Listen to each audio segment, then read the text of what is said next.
एक नया वायरस पूरी तेजी से दुनिया भर में फैल रहा है और साइंटिस्टों की यह वार्निंग है कि बहुत जल्द ये कोविड से भी बड़े पैंडेमिक को जन्म देने वाला है। कोविड ने दुनिया भर में 70 लाख लोगों की जान ली थी और हमें 2 सालों के लिए लॉकडाउन में ढकेला था। बट ये नया वायरस कोविड से भी 50 गुना ज्यादा खतरनाक होने वाला है और अगर इस पर अभी से ही अवेयरनेस नहीं फैलाई गई तो ये करोड़ों लोगों की जान लेकर हमें 10 साल के लॉकडाउन में ढकेल सकता है। European society of clinical microbiology and infectious diseases, जो कि एक बीमारियों के बारे में अलर्ट करने वाली इंटरनेशनल बॉडी है, उन्होंने दुनिया के लीडिंग 187 मेडिकल साइंटिस्टों का जब एक सर्वे लिया तो उनमें से ऑलमोस्ट 60% साइंटिस्टों ने एक ही चीज की गंभीर चेतावनी दी कि यह नया वायरस आने वाले ही कुछ ही सालों में कोविड से भी बड़ी एक नई महामारी को जन्म देने वाला है। इस नए वायरस के बारे में बताते हुए उन्होंने कहा कि कोविड तो इतना खतरनाक होने के बावजूद इंसानों के अलावा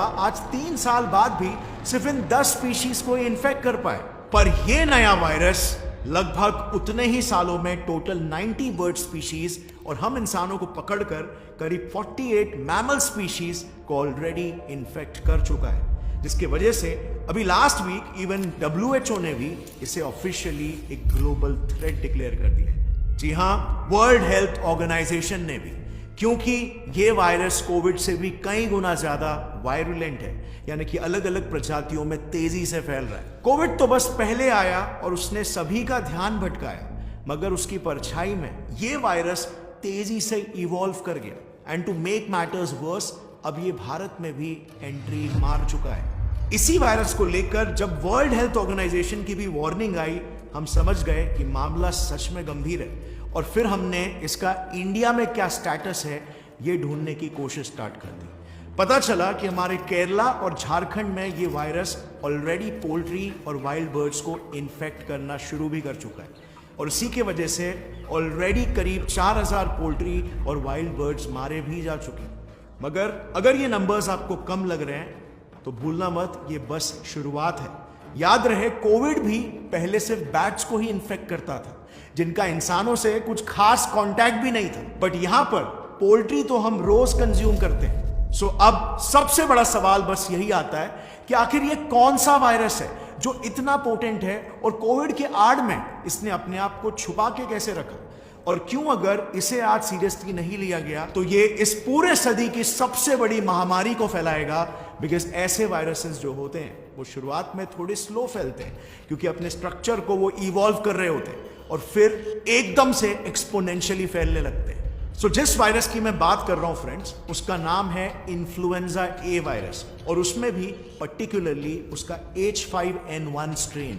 अगर आप इन इन्फ्लुएंजा ए वायरसेस की हिस्ट्री निकाल कर देखोगे ना तो पता चलेगा पिछले पूरे सेंचुरी में एंड इवन अभी तक 2024 तक भी जितने भी ग्लोबल पैंडेमिक्स यानी कि महामारियां आई है वो कुल मिलाकर 12 रही है कोविड को पकड़कर।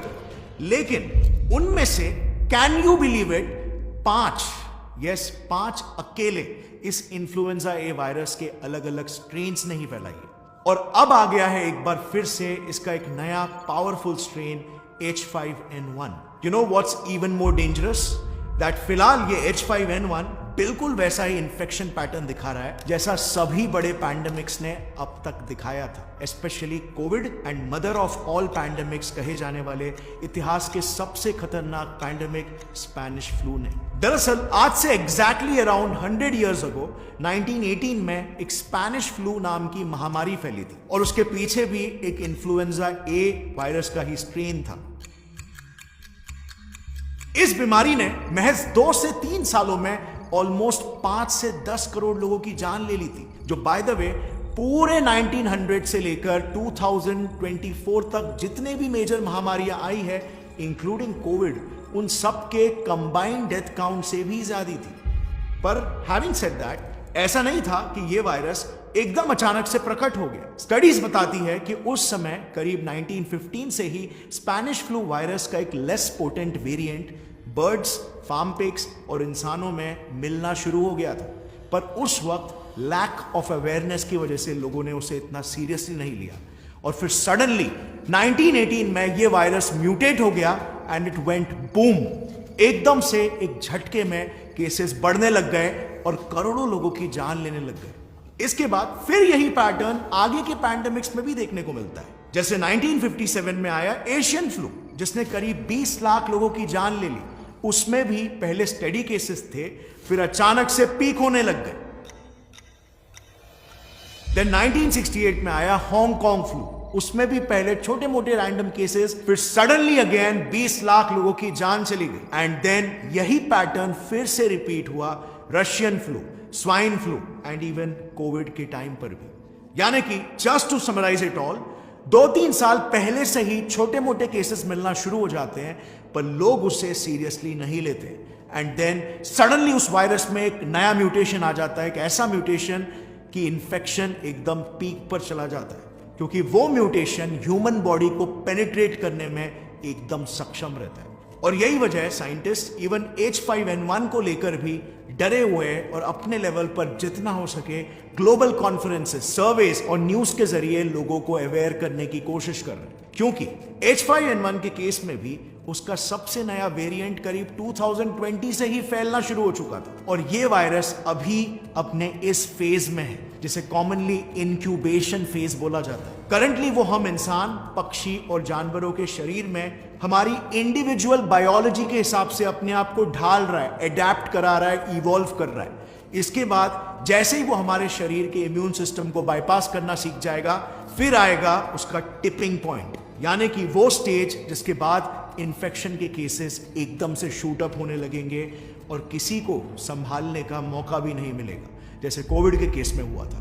अब ये टिपिंग पॉइंट ना वायरसेस के केस में एक बहुत ही इंपॉर्टेंट फेज होता है, जिसे आम इंसान समझता भी नहीं है और इसके बारे में प्रिपेयर्ड भी नहीं रहता है। अब इसके पीछे का साइंस क्या है, कैसे वो वायरस एकदम से अपने शिकार के इम्यून सिस्टम को बाईपास करना सीख जाता है और एक्सपोनेंशियली फैलने लगता है, इसे हम आगे और अच्छे से समझेंगे जब हम H5N1 की होस्ट एडेप्टेबिलिटी यानी कि उसके मल्टीपल स्पीशीज को इन्फेक्ट करने की बात करें। फिलहाल के लिए बस इतना समझ लो कि कोविड जो फैला था ना, वो भी इसी टिपिंग पॉइंट के वजह से ही पैंडेमिक में बदला था। नवंबर 2019 में वो दुनिया के सामने आया।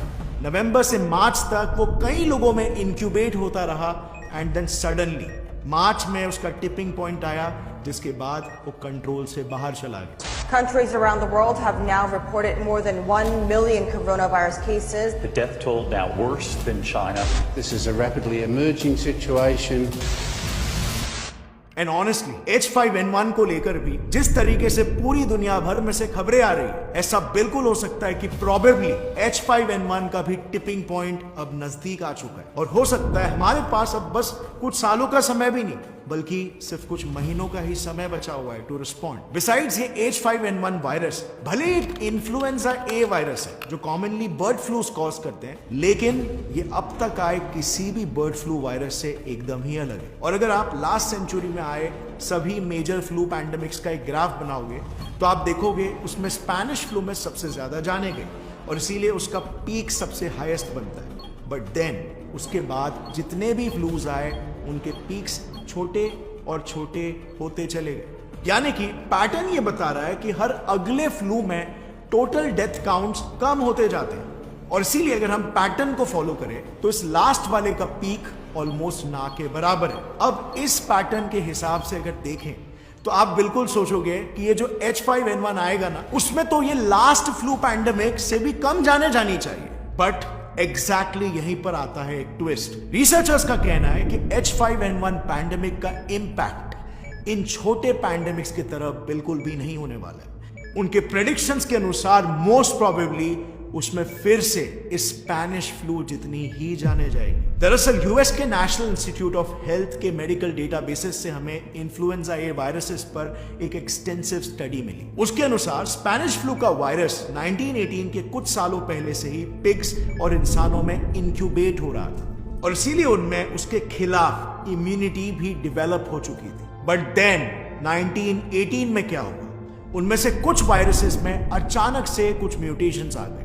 बेसिकली उनमें पिग्स और इंसानों के साथ साथ अब बर्ड्स को इन्फेक्ट करने के लिए जो जीन्स लगते हैं वो भी इवॉल्व हो गए, और इससे एक बिल्कुल ही नया वायरस पैदा हो गया कॉल्ड H1N1। और क्योंकि ये वायरस नया था तो इसके खिलाफ हम इंसानों में भी इम्यूनिटी ना होने के कारण ये 5 से 10 करोड़ लोगों की जान लेकर मदर ऑफ ऑल पैंडेमिक्स बन गया।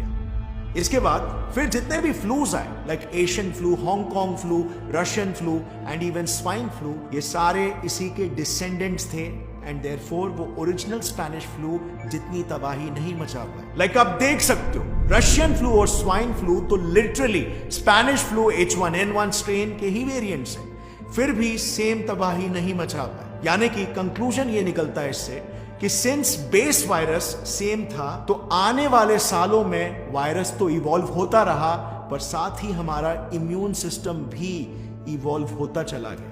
और ये भी एक वजह है कि एक्सपर्ट्स H5N1 स्ट्रेन को एक ग्लोबल थ्रेट बता रहे हैं। स्टडीज बताती है कि अब सिचुएशन फिर से 180 डिग्रीज फ्लिप मार चुकी है। अनलाइक रशियन फ्लू या स्वाइन फ्लू, H5N1 और H7N7 ये दो इकलौते ऐसे इन्फ्लुएंजा ए स्ट्रेन्स है जो स्पेनिश फ्लू के डिसेंडेंट्स नहीं है। यानी कि ओरिजिनल स्पेनिश फ्लू वायरस की ही तरह ये दोनों भी बिल्कुल नॉवेल यानी कि न्यू वायरसेस हैं। और इसीलिए अगर ये नए वायरसेस स्पेनिश फ्लू जितने ही पोटेंट निकले जो कि H5N1 है तो लाइक आई सेड बिफोर फिर एक बार प्रोबेबली स्पेनिश फ्लू जितनी ही जाने जाएगी। बट देन यहां पर एक सवाल आता है कि वाई ओनली H5N1 वायरस, कोई और वायरस क्यों नहीं? आई मीन फ्लू वायरसेस के अलावा इबोला, जीका, लासा, निपा ये सारे वायरसेस भी तो पिछले 1-2 दशकों से कई लोगों को इन्फेक्ट कर रहे हैं। तो साइंटिस्टों को सिर्फ H5N1 से ही इतना क्यों डर लग रहा है और वो इतने सर्टेन क्यों है कि यही वायरस अगला पैंडेमिक लाएगा? उन्होंने आखिर किन पैरामीटर्स, किन फैक्टर्स पर ये डिसाइड किया कि यही अगला पैंडेमिक लाएगा and not some other virus? तो देखो ESCMID ने जो वो 187 मेडिकल साइंटिस्टों को लेकर सर्वे किया था ना, उन्होंने उस वोटिंग के रिजल्ट्स तो पब्लिकली अनाउंस कर दिए थे, लेकिन एग्जैक्टली किस बेसिस पर उन्होंने H5N1 को चुना इसकी रिपोर्ट वो लास्ट वीकेंड अपनी ऑफिशियल वेबसाइट पर पब्लिश करने वाले थे, जिसके लिए मैं पर्सनली बेसब्री से रुका था। But unfortunately for some reason वो पब्लिश नहीं हुई। फिर हमने इसी वीडियो को डिले करते हुए 1 हफ्ता और वेट किया, पर फिर भी as of now even unfortunately उन्होंने अपनी डिटेल्ड रिपोर्ट पब्लिश नहीं की है। सो हमने फिर अपनी खुद की रिसर्च करना स्टार्ट कर दिया और एक लिस्ट बनाई ऑफ पॉसिबल पैरामीटर्स यानी फैक्टर्स जिसके बेसिस पर हमें ऐसा लगता है कि उन्होंने H5N1 को ही नेक्स्ट पैंडेमिक के लिए जिम्मेदार बताया होगा। तो एक काम करते हैं, एक एक करके इन सभी मुख्य वजहों को डिटेल में समझते हैं। फैक्टर नंबर 1, विरुलेंस यानी किसी वायरस की जान लेने की ताकत या काबिलियत कितनी है। कोविड के केस में हमने जाना 70 लाख लोगों की जानें गई थी। हम सभी ने अपना कोई ना कोई करीबी इंसान खोया था। But having said that, Covid के केस में फेटालिटी रेट कितनी थी क्या आपको पता है? यानी जितने लोग इन्फेक्ट हुए थे उनके कंपैरिजन में कितने लोग मरे थे? Well, it was less than 1%। और जब वो अपने चरम पर था तब इंडिया जैसे क्राउडेड देश में भी उसने हर 1000 में से सिर्फ 14 लोगों की ही जान ली थी, यानी कि जस्ट 1.4% का fatality rate. Then the same thing was with Spanish flu. उसने 50 से 100 मिलियन लोगों की जानें ली थी, कोविड से भी एटलीस्ट 14 गुना ज्यादा जाने, येट उसका केस फेटेलिटी रेट सिर्फ 2.5% के अराउंड था। अब ऐसे में सोचो H5N1 का केस फेटालिटी रेट 52% है, मतलब जस्ट इमेजिन कितनी जाने जाएंगी। Clearly it is way too high और बचने का कोई चांस ही नहीं है, स्पेशली इंडिया जैसे देश में जहां हमारी बढ़ती आबादी की वजह से पर्सनल स्पेस एक लग्जरी है। Then factor number 2, mode of transfer. देखो एड्स जो है ना उसमें 95% चांस होता है कि बिना ट्रीटमेंट के एक एड्स पेशेंट मरेगा ही मरेगा, कॉन्ट्ररी टू कोविड जिसमें सिर्फ 1 से 4% ही चांस होता है। येट आप देख सकते हो कि एड्स ने पिछले 1 दशकों में जितनी जाने ली है उतनी कोविड ने सिर्फ पिछले 3-4 सालों में ही ले ली है। सो आखिर इतना कम केस फेटालिटी रेट होने के बावजूद एड्स के मुकाबले कोविड-19 कैसे इतने लोगों को मार पाया? Well, that simply because HIV जो कि एड्स कॉज करता है वो सिर्फ और सिर्फ इन्फेक्टेड ब्लड से फैलता है, मेनली ड्यूरिंग ब्लड ट्रांसप्लांट या सेक्सुअल इंटरकोर्स या कंटामिनेटेड सिरिंज इस्तेमाल करते वक्त। लेकिन अनलाइक एड्स कोविड के लिए जिम्मेदार SARS-CoV-2 वायरस एक एयरबोर्न वायरस था, यानी कि इन्फेक्टेड लोग जब स्नीज या कफ कर रहे थे तो उससे वो हवा में सस्पेंड हो रहा था और एक ही समय पर कई लोगों को इन्फेक्ट कर पा रहा था, नोइंगली या अननोइंगली। इनफैक्ट इसी चीज को लेकर रिसेंटली एक्सपेरिमेंट भी किया गया टू सी कि कोई इंसान जब स्नीज करता है तो उसके पार्टिकल्स कितने दूर तक ट्रैवल करते हैं। पता चला सिर्फ 22 सेकेंड्स में वो 25 फीट दूर तक पहुंच जाते हैं, यानी कि एक मिनी बस की लंबाई से भी ज्यादा distance in just 22 seconds. So all in all there is no way कि एक शहर में अगर एड्स के 5 केसेस मिले तो वो तुरंत पूरे शहर में फैल जाएगा, लेकिन कोविड का एक भी केस मिला तो पूरा शहर बहुत ही जल्द कोविड के गिरफ्त में होगा। सो ऐसे में इमेजिन करो एक वायरस है जो कोविड से 50 गुना ज्यादा डेडली है and at the same time Covid जैसा ही एयरबोर्न मीडियम से फैलता है। Can you imagine it? Destruction का लेवल ही क्या होगा। और इसीलिए H5N1 के पैंडेमिक कॉज करने के चांसेस बहुत ही हाई है। थर्ड फैक्टर है सिवियरिटी ऑफ सिम्टम्स। देखो, एक बैक्टीरिया है क्लोस्ट्रीडियम बोटुलिनम करके, जो कि दुनिया के one of the most deadly toxins बनाता है, कॉल्ड बोटुलिनम न्यूरोटॉक्सिन। इसका सिर्फ 50 ग्राम डोज काफी है पृथ्वी से पूरी इंसानी प्रजाति को खत्म करने के लिए, सबके रेस्पिरेटरी सिस्टम्स को तुरंत पैरालाइज करके। पर क्या इसका मतलब ये क्लोस्ट्रीडियम बोटुलिनम बैक्टीरिया एक पैंडेमिक को जन्म दे सकता है? वेल, बिल्कुल भी नहीं, क्योंकि जब कोई पैथोजन ऐसे सिवियर सिम्टम्स दिखाता है तो वो तुरंत सबके नजरों में आ जाता है एंड देयरफॉर गवर्नमेंट अथॉरिटीज काफी तेजी से रिस्पॉन्ड करती है। लेकिन ऑन द कॉन्ट्ररी इमेजिन करो एक ऐसा वायरस है जो कफ, कोल्ड, फीवर, वीकनेस ऐसे ऑर्डिनरी सिम्टम्स दिखाता हो। अब ऐसे सिम्टम्स से तो हम हर साल एटलीस्ट 3-4 बार गुजरते ही है due to common cold. In fact अभी भी जब इंडिया में हीट वेव आई थी तो आई एम श्योर कई लोग ड्रास्टिक टेम्परेचर डिफरेंसेस की वजह से बीमार हुए होंगे सेम सिम्टम्स के साथ। ऑल्सो अगर आप लेट्स से डॉक्टर के पास भी जाते हो तो क्या वो आपका ब्लड या म्यूकस सैंपल टेस्ट करते हैं? नहीं, राइट? सो आप देख सकते हो कि अगर कॉमन कोल्ड की जगह पे कोई डेडली वायरस आया with the same symptoms, chances है कि अथॉरिटीज तक उसकी खबर पहुंचने से पहले वो वायरस ऑलरेडी एक सब्सटैंशियल अमाउंट ऑफ लोगों तक फैल चुका होगा। और यही हुआ कोविड के केस में भी। लॉकडाउन से पहले कई इन्फेक्टेड लोग कैजुअली अपने फॉरेन ट्रिप्स पर जा रहे थे और अपने देश में वापस लौट कर आ रहे थे, अननोइंगली इस बीमारी को कैरी करते हुए। इसमें लोगों की कोई गलती नहीं थी, पर डिलेड रिस्पॉन्स से उस वायरस को मौका मिल गया फैलने का, जो ही अगेन H5N1 के केस में भी होगा। अब आते फोर्थ और आखिरी फैक्टर में, विच इज होस्ट एडेप्टेबिलिटी। देखो, जैसे कि मैंने शुरू में बताया था, H5N1 ये 90 बर्ड स्पीशीज और 48 मैमल स्पीशीज को ऑलरेडी इन्फेक्ट कर चुका है। पर ऐसा क्यों? HIV तो 40 सालों से ही सिर्फ प्राइमेट्स यानी कि बंदर प्रजातियों को ही इन्फेक्ट कर पाए। तो देखो, इसमें बिल्कुल वही लॉजिक है जो बाकी किसी भी जानवर के एवोल्यूशन में इस्तेमाल होता है, और यहीं पर आपको टिपिंग पॉइंट वाले कॉन्सेप्ट का भी साइंस जानोगे। तो देखो, होता क्या है, कोई भी जीव एकदम अचानक से मेजर बदलाव नहीं दिखाता।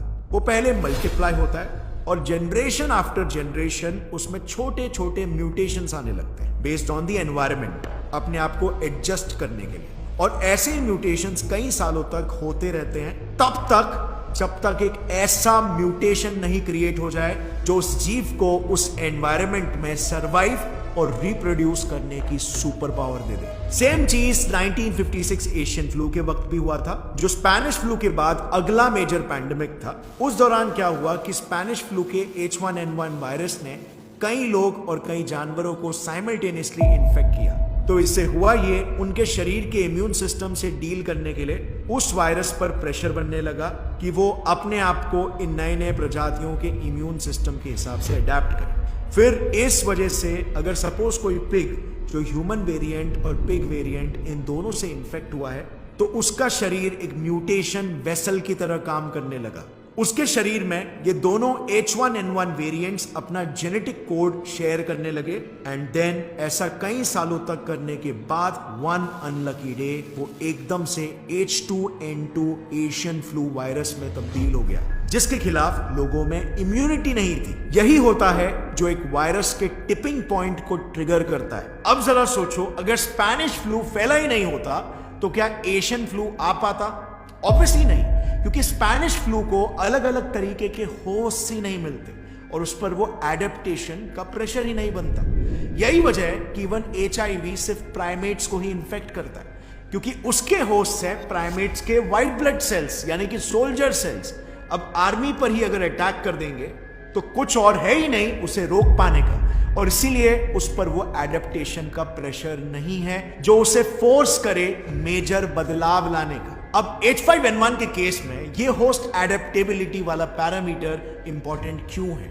सिंपली बिकॉज H5N1 पिछले 20 से 25 सालों से एक काफी नॉन लीथल मामूली सा वायरस बनकर फैल रहा था, छोटे मोटे वाइल्ड बर्ड्स और जानवरों को इन्फेक्ट कर रहा था।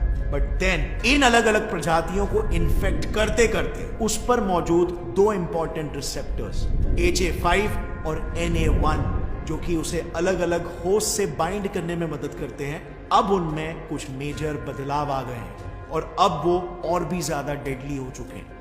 यानी कि बेसिकली जैसे मैंने पहले कहा था, वो अपने टिपिंग पॉइंट के नजदीक पहुंच चुके थे। लाइक लिटरली फिलहाल H5N1 के इन रिसेप्टर्स के जीन्स में ऑलरेडी एटलीस्ट 80 मेजर म्यूटेशंस आ चुके हैं, जिससे इस वायरस के 80 जेनेटिक सब लिनिएजेस यानी कि वेरिएशंस पैदा हो चुके हैं, और ये 80 वेरिएशंस आज 138 स्पीशीज को इन्फेक्ट करके और भी ज्यादा वेरिएशंस को जन्म दे रहे हैं, यानी कि अब ये एक्सपोनेंशियली बढ़ना शुरू हो रहे हैं। अगर इन्हें समय रहते नहीं रोका गया तो जो वेरिएंट्स इंसानों को इन्फेक्ट कर रहे हैं वो बाकी वेरिएंट्स के साथ अपना जेनेटिक मटेरियल शेयर करके एक ऐसे वेरिएंट को जन्म दे देंगे जो इंसानों के लिए गेम ओवर हो जाएगा। So now the real question is कि आखिर इसे रोका कैसे जाए? वेल, जैसे कि हमने देखा कि H5N1 अभी भी अपने टिपिंग पॉइंट तक पहुंचा नहीं है, पहुंचने वाला है, यानी कि अभी भी देर नहीं हुई है। फ्यूचर पैंडेमिक के लिए हम अपने आप को तैयार अभी भी कर सकते हैं, और उसके लिए सबसे पहले तो हमें खुद को जागरूक करना पड़ेगा और ये जागरूकता लोगों तक पहुंचानी होगी। इस बार वायरस के फैलने से पहले अवेयरनेस को फैलना चाहिए, जिसके लिए हम भी अपने लेवल पर जितना हो सके कोशिश कर रहे हैं, सो आप भी करिए। और दूसरा और perhaps the most important step ये है कि हमें ये रियलाइज करना चाहिए कि अपने हेल्थ की केयर रखना सिर्फ और सिर्फ हमारी खुद की रिस्पॉन्सिबिलिटी है। कोविड के केस में भी आपने देखा था, पहले तो चाइना ने लापरवाही दिखाई, फिर उसके बाद WHO ने लापरवाही दिखाई और पैंडेमिक घोषित करने में देर कर दी। फिर उसके बाद गवर्नमेंट्स भी फेल हो गए समय रहते पैंडेमिक को कंट्रोल करने में, और लास्टली हमने भी लापरवाही दिखाई इनिशियल डेज में मास्क वगैरह ना पहनकर, जिसके नतीजे में 70 लाख लोगों की मौत हो गई। सच्चाई तो यह है कि हम खुद इन मामलों पर इंफॉर्मेशन गेन करके सच्चाई जानने की जगह पर दूसरों पर निर्भर रहते हैं, एंड आई थिंक कहीं ना कहीं हमारा ये माइंडसेट कि ये हमारा काम नहीं है, रिसर्च करना, नॉलेज गेन करना, इसके पीछे भी रिस्पॉन्सिबल है। लैक ऑफ अवेयरनेस के लिए रिस्पॉन्सिबल है ये। क्यों आज साइंस और साइंटिफिक अवेयरनेस को ऐसा समझा जाता है कि ये पेशेवर साइंटिस्ट या साइंस बैकग्राउंड के लोगों का ही काम है? क्या अपनी सेहत का ख्याल रखना और खुद को एक बेहतर जिंदगी देना हमारी जिम्मेदारी नहीं है? क्या कोई बीमारी हमें अपने गिरफ्त में लेती है तो वो ये देख के लेती है कि ये तो साइंस बैकग्राउंड का बंदा है या ये तो कॉमर्स बैकग्राउंड का बंदा है? सच तो ये है कि हर एक इंडियन को अपनी सेहत, बेहतर जिंदगी और एक इन्फॉर्म्ड समाज के खातिर साइंस की बेसिक समझ होनी चाहिए, ताकि वो अपनी जिंदगी को एक इन्फॉर्म्ड डायरेक्शन दे सके। क्योंकि कोविड जैसे पैंडेमिक के टाइम पे it's not just the virus that is the killer, it's our ignorance too, and prevention is